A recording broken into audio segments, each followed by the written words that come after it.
Luis Ortiz, the Guardians pitcher who was under investigation for gambling.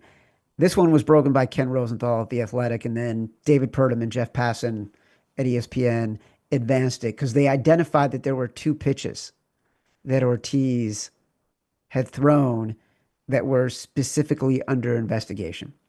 And with Beasley, it's prop bets that were specifically under investigation.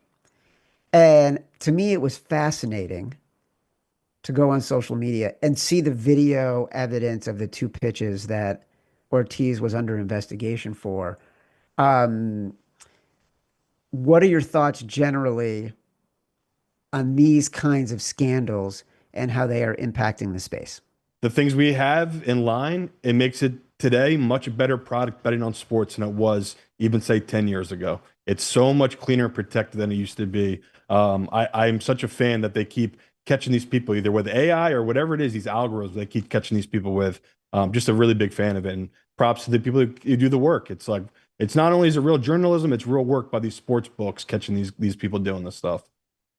Yeah, well, look, there are I don't know exactly what alerted people to anything related to Beasley and what that investigation. It's always going to be the money coming in on the bets, Chad. Right, but I don't mean like how they tracked it, right? With Ortiz, there's an organization called IC360, and they do global monitoring of markets and are in regular communication with the operators and with the leagues to police what's happening. And IC360 is the one that recognized what was going on with Ortiz and then alerted the authorities that needed to be known, that needed to know about what was happening. So that's an important part of this. That has been going on for 30 years, right? And 30 years ago, the operators were regularly talking to the leagues themselves.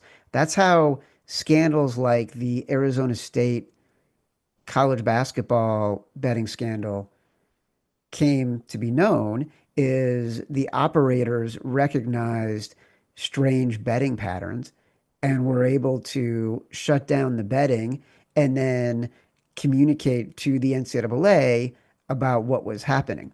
Now there are global organizations that monitor this as it's become bigger and as the leagues themselves have just so much more at stake and at risk because of the legalization of sports betting and because of the stances they've taken. I had a conversation with someone I'm talking to at the NFL for this book, and we were talking about sort of the threat to integrity of the game. And I made the point that, as you just said, Simon, there have been betting scandals as long as there have been sports. Literally. Major League Baseball, the National League was founded in 1876. In 1877, there was a betting scandal. And Matt Mitchell and I talked about this on sort of the Great Moments in Gambling podcast.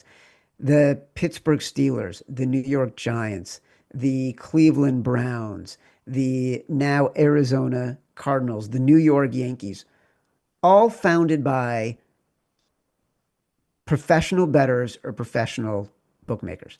Because those are the people who were willing to take the biggest risks and had cash at hand and liked sports when all these things were becoming a big deal.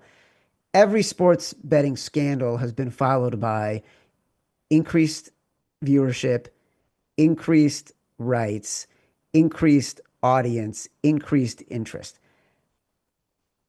I think the sports betting scandals are terrible. I don't think they're going to be the death knell for sports. Really, what worries me for sports and sports betting is violence against the players. Because I do think that's going to be something that we saw it with Lance McCullers. We saw Tyrese Halliburton talked about it last year. When players have to start getting security, when fans can't control themselves, when there is a sort of you forget who you are, where you are, or even worse, you didn't know to begin with, and you are blaming the players for your losses. That to me is a really frightening development that seemed to be much less relevant or obvious before sports betting became legal and before the number of people betting had increased. I'm happy they catch and prosecute these people, right? That's another good thing that they're doing now is these assholes aren't just getting away with making these outlandish threats. Like there are consequences to these certain words you say to people. So I'm with you. It's obviously the black stain on what we do is these people that go out of their way to like, say horrible things to them.